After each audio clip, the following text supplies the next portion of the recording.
يا أيها الذين آمنوا اتقوا الله وقولوا قولا سديدا يصلح لكم أعمالكم ويغفر لكم ذنوبكم ومن يطع الله ورسوله فقد فاز فوزا عظيما. أما بعد، إن أحسن الحديث كتاب الله وخير الهدي هدي محمد صلى الله عليه وسلم وشر الأمور محدثاتها وكل محدثة بدعة وكل بدعة ضلالة وكل ضلالة في النار. اللهم إنا نعوذ بك من عذاب النار.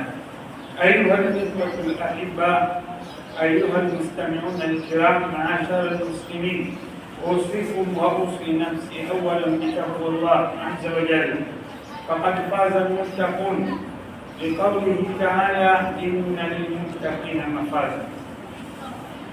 Ndugu zangu katika imani, kabla ya yote nianze kwa kuwahusia na kuhusia nafsi yangu kumcha Allah tabaraka wa taala. Kwa nini tunatanguliza wasia taqwa Allah kabla kulli shay, kabla ya chochote? Sababu kubwa ni kwamba ndiyo ilivyokuwa sunna ya Bwana Mtume sallallahu alaihi wasallam. Kabla ya kuhudhurisha ujumbe aliokusudia katika khutba, basi alikuwa akianza baada ya utangulizi, akianza na wasia kitabu Allah, yani wasia wa kuhusia Waislamu kumcha Allah tabaraka wa taala. Lakini pia lingine miongoni mwa kwa nini tunatanguliza kuhusiana kumcha Allah tabaraka wa taala, sababu kubwa ni kwamba faqad faza almuttaqun, hakika wamefaulu wenye kumcha Allah, jambo ambalo linalopelekea Waislamu kufaulu kesho akhira. Hapana budi mara kwa mara tuwe wenye kukumbushana kuhusiana. Leo biidhnillah tabaraka wa taala, kwa fursa hii fupi, namuomba Allah anithibitishe mimi pamoja na nyinyi katika kukumbushana juu ya fadlu shahru Rajab, fadhila za mwezi wa Rajab au mwezi wa mfungo 10 kama tulivyozoea kuita. Fadhila za mwezi huu tuliokuwepo ndani yake, mwezi wa Rajab. Ndugu zangu katika imani, walillahi alhamdu, Allah ni mwingi wa fadla. Allah ametuwezesha kwanza kabisa kuwa ndani ya siku tukufu. Siku ya Ijumaa ni siku bora, siku tukufu kabisa, kama alivyotuambia Bwana Mtume sallallahu alaihi wasallam akisema: khairu yawmin tala'at fihi shams yawmul jumaa, siku bora ambayo inayochomozewa ndani yake na mwangaza wa jua ni siku ya Ijumaa. Kwa hiyo ni siku tukufu, lakini pia kwa fadhila zake Allah akatujalia pia kuwa katika mwezi mtukufu, mwezi wa Rajab, na ni mwezi mtukufu.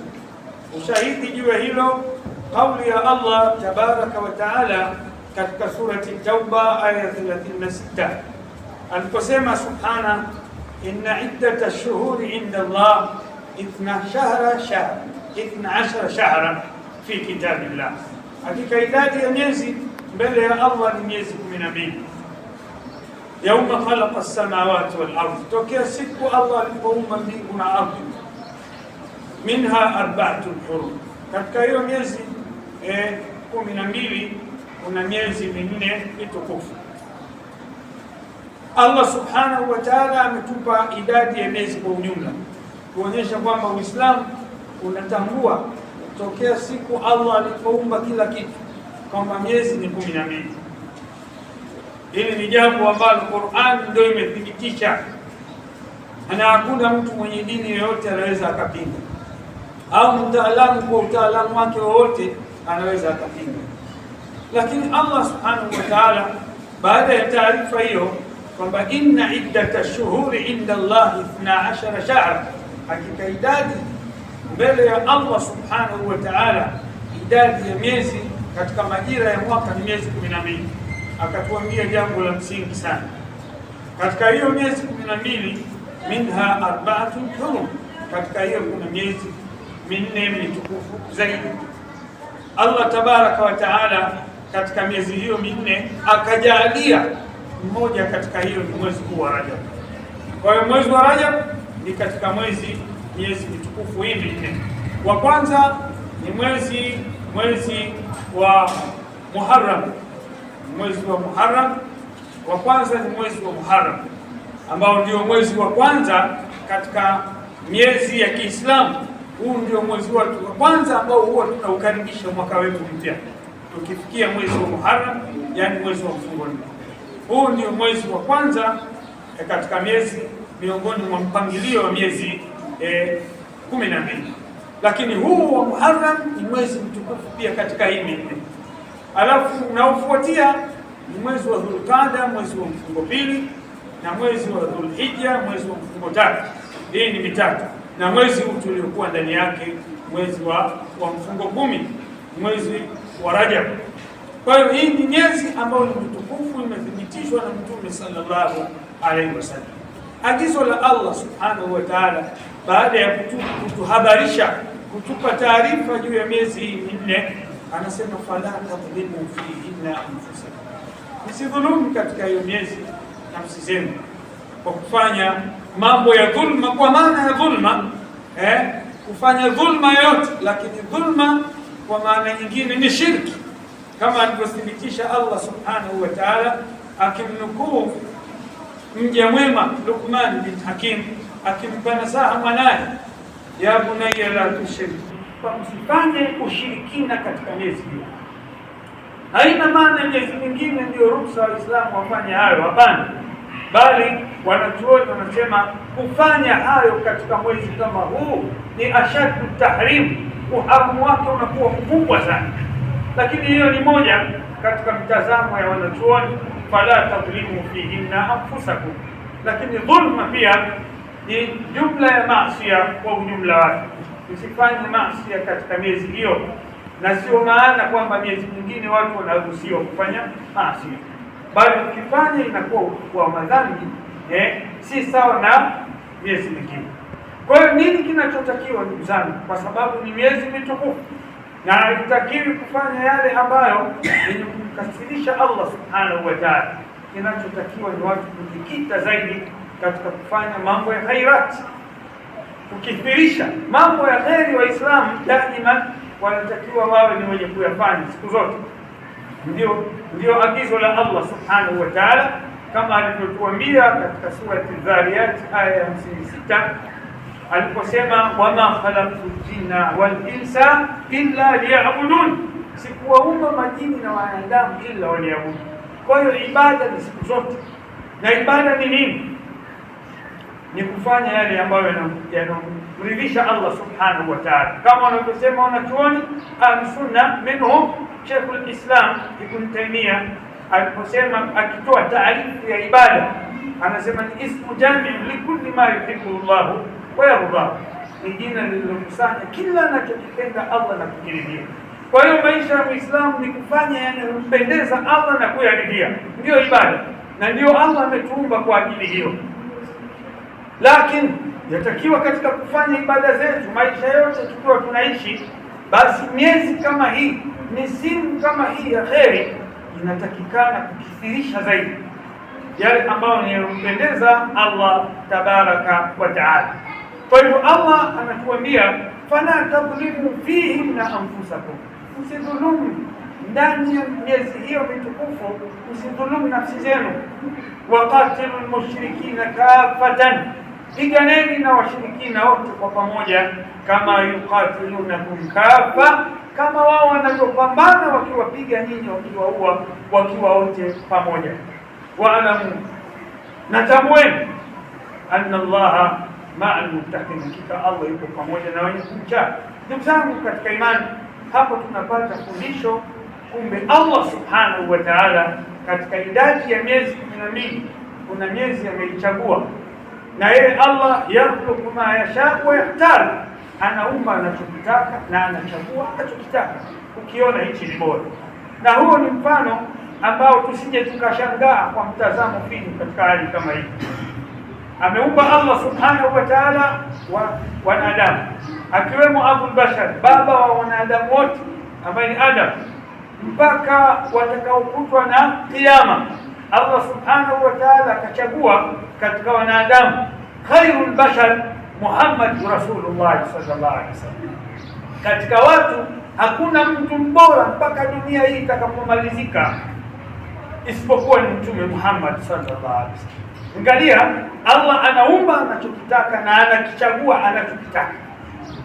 Pia vile vile tusishangae hapo, bado Allah subhanahu wa ta'ala katika hii dunia ambayo kaiumba yeye na kila kitu ni chake, Allah ameumba yeye ulimwengu huu, lakini akachagua hakuna ardhi tukufu kama Makkah al-Mukarram. Akaichagua kwamba Makkah pale ndio aweke nyumba yake tukufu ya Kaaba. Inna awwala baitin wudi'a lin-nas lalladhi bi Bakkah al-mubarak wa hudan lil-alamin. Allah akasema hakika nyumba ya kwanza kabisa aliyoiweka Allah kwa ajili ya kuabudiwa yeye ni ile iliyokuwa katika mji wa Makkah, Makkah al-Mukarram, al-Kaaba, Baitullah al-Haram. Angalia, Allah subhanahu wa ta'ala amejalia ardhi tukufu baada ya Makkah ni ardhi ya Madina, ambapo kuna msikiti wa Mtume sallallahu alaihi wasallam, Masjid an-Nabawi. Lakini hivyo hivyo ardhi inayofuata ni ardhi ya Palestina, ambapo pale pana nyumba ya Allah subhanahu wa ta'ala, Masjid al-Aqsa. Hizi nyumba za Allah, ikianza Masjid al-Haram ambayo kuna nyumba yake Allah ya Kaaba pale na kuna msikiti pale, ni nyumba tukufu, kaitukuza kuliko zote katika ulimwengu, ikifuatia Madina kama nilivyosema na kule Palestina. Ndugu zangu, ni Allah subhanahu wa ta'ala. Hivyo hivyo niligusia mwanzo, kuna masiku haya, masiku 7 ndani ya wiki. Allah amechagua siku hii tuliyokuwa ndani yake ni siku bora zaidi, siku tukufu. Khairu yawmin tal'at fihi shams yawmul jumaa, kama fil hadith, kama alivyosema Mtume sallallahu alaihi wasallam, siku bora inayofikiwa ikichomozewa ndani yake na jua ni siku ya Ijumaa. Fihi khulqa Adam, siku hiyo ndio ameumbwa Adam. Wa fihi udkhila aljanna, na siku hii ya Ijumaa ndio aliingizwa peponi baba yetu Adam. Wa fihi ukhrija minhu, na siku ya Ijumaa alitolewa katika pepo. Wa fihi taqumu saa, Bwana Mtume anaashiria vigezo vya kunyanyua siku hii tofauti na siku nyingine, na ndani ya siku ya Ijumaa ndio kitasimama kiyama. Kwa ndugu zangu katika imani, yote kwa yote tunaona kwamba kumbe Allah akiumba vitu anachagua, na yeye ni faalu lima yurid, anafanya anachokitaka. Katika malaikatur Rahman, malaika wa Allah mwingi wa rehma, aliyekuwa mbora na mkubwa mtukufu, Ruhul Amin Jibril alayhi salam. Hivyo hivyo kila kitu subiri, shikamana na subira kama walivyosubiri ulul azmi katika mitume, ambao katika hao awwaluhum Nuh alayhi salam. Ni Nuh ni katika ulul azmi, mitume watano wale, alafu Ibrahim, kisha Musa, Isa, na katika hao ni Muhammad bin Abdullah salawatullahi wa salam. Ndugu zangu, tunakumbushwa kwamba vitu havipo sawa, pia hata sisi hatupo sawa sawa, na hata pepo pia imewekwa kwa madaraja tofauti. Kuna pepo iliyo ya juu kabisa ambayo Mtume sallallahu alaihi wasallam anatuambia, idha sa'altumullah aljannata fas'aluhu alfirdaus al'ala, mnapomwomba Allah pepo basi muombeni pepo ya juu kabisa ya Firdaus. Hii ndio first class. Angalia daraja pia za pepo zimepishana. Pepo ina milango 8, lakini pepo iliyokuwa ya juu watakaoingia manabii na watu waliokuwa mbali katika mambo ya kheri, waliokuwa wakijikita kwenye mambo ya kheri zaidi, wataingia huko, ni pepo ya Firdaus. Haiwi pepo katika daraja za sawa, kama vile moto pia ambao una milango 8. Kuna moto wa chini kabisa ambao ndio moto tabaka watakaloingia watu waovu mno. Allah subhanahu wa ta'ala akisema, innal munafiqina fi darki asfal minan nar wa lam tajid lahum nasira, hakika wanafiki watakuwa katika tabaka la chini kabisa la moto wa Jahannam, na wala hawatapata yoyote wa kuwatetea. Ndugu zangu katika imani, tupo katika mwezi mtukufu wa Rajab. Ni mwezi tofauti na miezi mingine. Ni mwezi katika miezi minne ambayo Allah ameitaja kama tulivyoainisha. Ameizungumza kwa mchanganyiko Mtume sallallahu alaihi wasallam, ameibainisha kwamba miezi yenyewe ni hii. Kwa nini Rasulullah sallallahu alaihi wasallam yeye kama alivyopewa cheo na Allah subhanahu wa ta'ala, wa anzalna ilayka dhikra litubayyana linnas ma nuzila ilayhim, nimekuteremshia Muhammad Qur'an ili uwabainishie watu yale walioteremshiwa. Kwa hiyo Qur'ani inazungumza vitu mujmala, kwa ujumla, lakini tafsiri, upambanuzi anauleta Mtume sallallahu alaihi wasallam. Kwa hiyo alipotuambia minha arba'atun hurum, Allah aliposema katika miezi 12 kuna miezi minne mitukufu zaidi, Mtume akatutajia miezi hii kama nilivyokwisha ibainisha. Jambo linalotakiwa kwetu sisi ni kujikita zaidi katika kufanya khairati, kukithirisha zaidi ndani ya miezi hii mambo ya heri, na kujitahidi kujiepusha kuwa mbali na yale yanayomkasirisha Allah subhanahu wa ta'ala. Aqulu ma tasma'un wa astaghfirullah li wa lakum fastaghfiruhu innahu huwal ghafurur rahim wa huwal barrul karim. Haram ila al-masjid al-aqsa linuriyahu min ayatina al-kubra. Ashhadu an la ilaha illa Allah وحده لا شريك له المتصف بكل كمال والمنزه عن كل نقص، وأشهد أن محمدا عبده ورسوله الذي بلغ الرسالة وأدى الأمانة ونصح الأمة وجاهد لله حق جهاده حتى أتاه اليقين.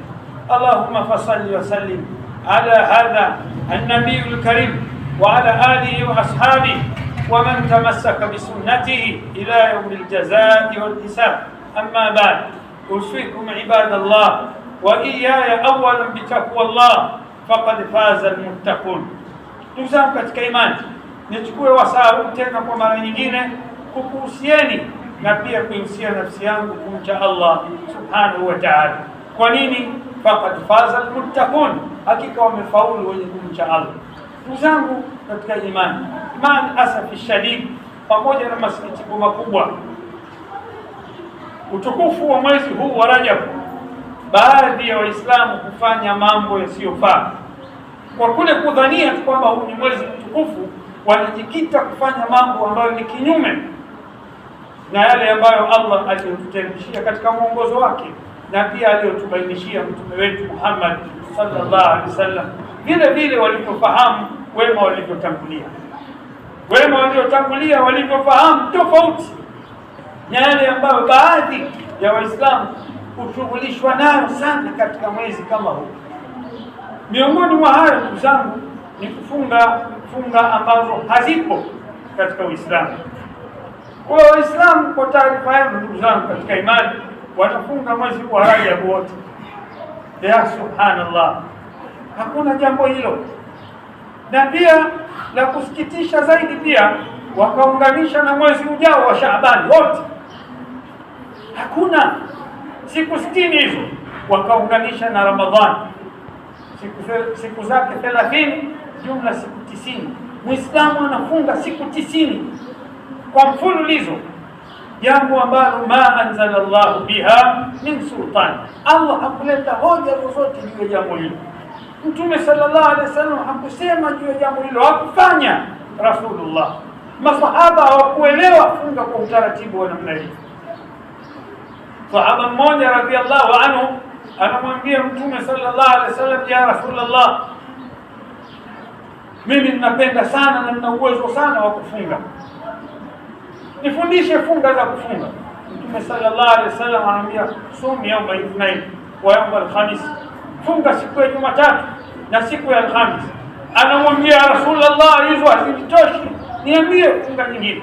Akamwambia, basi sum 3 ayyam fi kulli shahr, funga siku 3 kila mwezi. Yule sahaba alikuwa ni mtu mwenye pupa zaidi ya funga. Anamwambia, ya Rasulullah, hazitoshi.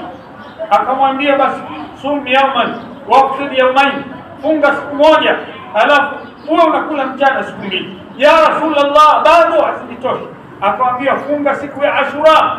Ya Rasulullah, bado funga siku ya Arafa. Bado sahaba huyu wakawa kinang'anizi kweli kweli, anataka apewe mengi katika ibada hii na Mtume sallallahu alaihi wasallam. Mtume mwisho sallallahu alaihi wasallam anamwambia afdal siyamu Daud kana yasumu yawman wa yuftiru yawman, funga bora zaidi ni funga ya Daud. Alikuwa akifunga leo, kesho anakula mchana. Maisha yake anafunga siku moja, siku inayofuatia anakula mchana. Hii ndio afdal siyamu Daud. Hakuna funga isizokuwa hizi ambazo Mtume ameziainisha.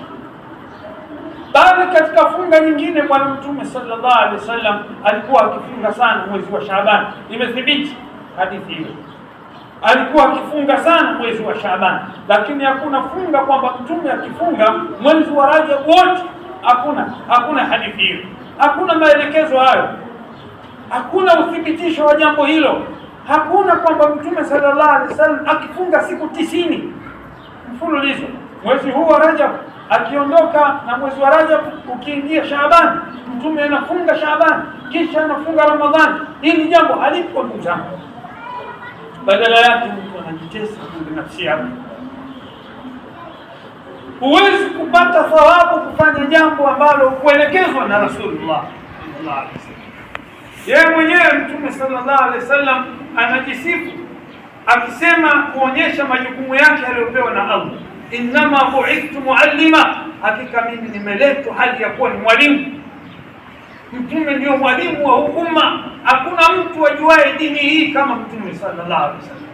Haifai kumpita Mtume kufanya kwamba wewe wajua zaidi kuliko wewe mambo ya dini. Hakuna. Antum alam biduniyakum minni. Mtume alitoa kibali mambo ya kidunia, anasema nyinyi mnajua zaidi kuliko mimi mambo ya kidunia. Hakuzungumza habari ya dini kwamba kuna mtu anayejua zaidi kuliko yeye. Kwa hiyo tumsikilize Mtume anasemaje, tumfuate Mtume. Alikuwa akifanya nini na masahaba walielewa vipi? Rasulullah ana sabili mithali, kwa njia ya mfano. Ndugu zangu, unaweza ukatoka hapa ukienda kwa ofisi ya mkuu wa mkoa pale Masiwani, alafu ukawa unafanya kazi pale za kupaka mawe yale chokaa, una fyekeo lako unafyekea kuzunguka eneo la ofisi ile, majani na nini, mawe yaliyokaa vibaya waweka vizuri, miti ambayo matawi yake yamekaa vibaya unapanga wewe, unakata vizuri, weka katika mtazamo mzuri, unafuta madirisha vumbi. Siku ya kwanza, siku ya pili, haukukosa hata siku moja mpaka siku 30, mwezi mzima. Alafu kaenda kumdai mkuu wa mkoa mshahara. Atakupa mshahara wewe? Hawezi kukupa. Kwa nini? Ukupewa jukumu lile. Hata kama alikuwa akipita na kuona unafanya hiyo kazi, akishuka kwenye gari lake na nyumba zake ofisini, hawezi kukupa malipo yoyote. Kwa nini? Umefanya kazi ambayo hukuagizwa. Kadhalika ndugu zangu, Mtume sallallahu alaihi wasallam alielekwa kwetu sisi ili tuweze kuridhiwa na Allah ni kufanya yale ambayo anatufundisha. Yeye ni mwalimu wetu, na Allah katika surati Al-Juma anabainisha kazi za Mtume sallallahu alaihi wasallam. Anasema wa yuallimuhumul kitaba wal hikma, anawafundisha watu kitabu, yani Qur'an, wal hikma na sunna. Haina maana yote kuwa sisi kwamba ni Waislamu kila mtu haya anafanya jambo akijisikia. Haifai kabisa, wala tuwezi kulipwa thawabu, bali kinyume chake tutapata dhambi, kwa sababu tunaharibu dini. Ni jambo ambalo halitakiwi. Ya ayyuhalladhina amanu la tuqaddimu baina yaday Allahi wa rasuli, mwanzo surati Al-Hujurat aya hii. Enyi ambao mlioamini, msimtangulie Allah na mtume wake bifi'li, kwa kitendo, au biqauli, au kwa kauli yote. Wanachuoni wamebainisha kwamba haifai wewe ukawa mwenye kufanya jambo kabla Allah hajakuambia wala mtume sallallahu alaihi wasallam, na ukaniitakidi hilo katika ibada. Ni jambo halifai. Lingine ndugu zangu ambalo tuliache katika mwezi huu wa Rajab kuna funga inaitwa funga ya miraji. Hili nalo tatizo ndugu zangu, hakuna funga hiyo. Tusifunge funga inaitwa miraji. Eti Mtume sallallahu alaihi wasallam siku alipopelekwa mbinguni, aliporudi kabla ya alfajiri, asubuhi yake akaamka amefunga. Hii funga haipo. Funga hii haipo, haijathibitishwa na vitabu vya hadithi ambavyo tunavikubali sisi ahli sunna wal jamaa. Ni jambo ambalo halipo. Funga zipo nyingi. Kwa nini hii? Funga ambazo zimethibiti ni nyingi mno. Hakuna mtu atakuuliza, atakulaumu, atakukosoa. Zipo nyingi. Angalia shetani alivyokuwa hodari. Zile funga zilizothibiti watu hawana habari nazo, wanatafuta funga zingine ambazo ma anzala Allah biha min sultan. Pia lingine ndugu zangu, bila kusahau ihtifali bilailat al-Isra wal Mi'raj, kusherehekea usiku ule ambao Mtume alisafirishwa kutoka Maka kwenda Palestine, Baitul Maqdis, na pale safari ikaanza pale Baitul Maqdis ya kupanda mbinguni mpaka mbingu ya 7 huko. Safari ile ni kweli imethibiti katika sura al-Isra. Allah amethibitisha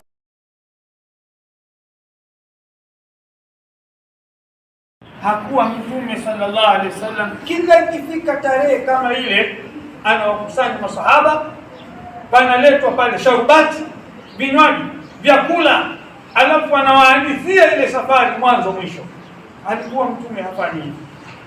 Ni jambo lipo, lakini kuliwekea siku maksusi ndio watu wanaelezana, wanakusanyika pale, wakala wakanywa, ni sherehe fulani, asubuhi wakaamka wamefunga. Hili jambo halipo. Yatakikana kama mambo ya dini mengine, siku yoyote wakati wowote mtu anaeleza mambo haya kwamba Mtume alikirimiwa na Allah safari ambayo hajapatikana kiumbe yoyote kuchukuliwa hapa ardhini na akapelekwa mpaka mbingu ya 7, akaona aliyoyaona. Linuriyahu min ayatina, kama anavyosema Allah, ili tukamuonyeshe alama zetu. Allah alimuonyesha mengi Mtume wetu sallallahu alaihi wasallam, na yeye akufanya khiana, akaja akatufahamisha mengi miongoni ambayo aliyoyaona. Kwa hivyo ni jambo lipo, lakini sasa kuna mafuhumu haya, kufahamu ambako si sahihi, ufahamu ambao ni wa kinyume, kwamba jambo lipo alafu walifanya kinyume na jinsi ambavyo inavyotakikana. Kwa hivyo ni jambo ambalo lipo, lakini lisifanywe kuwekewa siku maalum ile aliyosafirishwa Mtume na watu kukusanyika, watu wakala wakanywa, wakawa wanahadithiwa hii safari mwanzo mwisho. Hili ni jambo linaleta ukakasi katika dini, bali tunaharibu dini ya Allah subhanahu wa ta'ala. Kwa nini? Dini ya Allah ni dini iliyotimia. Al-yawma akmaltu lakum dinakum, Allah anatuambia katika surati Maida ya 3, leo nimewakamilishieni dini yenu.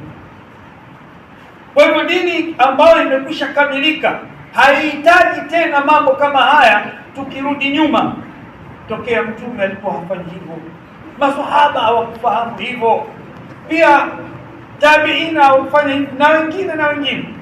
Sisi tunafanya hivi kwa mpango gani? Kwa hiyo jambo kama mambo mengine ya Kiislamu, hii swala siku ile imefaradhishwa, basi ndio tunakusanyika, tunaelekezwa habari za swala na watu wanafahamishwa, wanapewa mawaidha ya swala. Hakuna kitu kama hicho. Hii siku ambayo watu imeshuka aya ya zaka, basi ndio watu wakusanywe, wafundishwe mambo ya zaka na zaka zitolewe siku hiyo. Haiwi kama hiyo. Ni ibada endelevu. Waambie watu Mtume alifanyiwa hivi, alisafirishwa hivi, utukufu wake uko hivi, angalia mitume wengine hawakupata nafasi ila yeye, na vitu kama hivyo. Haiwi katika mtindo wa kwamba ni jambo lina siku hasa na utaratibu maalum. Haya ndugu zangu, ni katika mambo ambayo kidogo yanatuharibia hii dini, na vizazi vinavyochipukia vitakuja kuiga na vitaona ndiyo dini kufanya hivi, kama hakuna watu wanaotanabaisha wengine kwamba haya mambo hayapo, yamezoeleka, lakini ni ya makosa, ni dini ambayo tayari imekwishatimia. Kulikoni ukarabati wa hili dini hili, mtu anafanya hivi, anaweka pale, anabadilisha hivi, hakuna kuambizana. itakuwa hatupatii, ndugu zangu, na tutaulizwa mbele ya Allah subhanahu wa ta'ala juu ya hili, hatutakuwa na majawabu. Namuomba Allah tujalie sote min alladhina yastami'una alqawla fayattabi'una ahsana.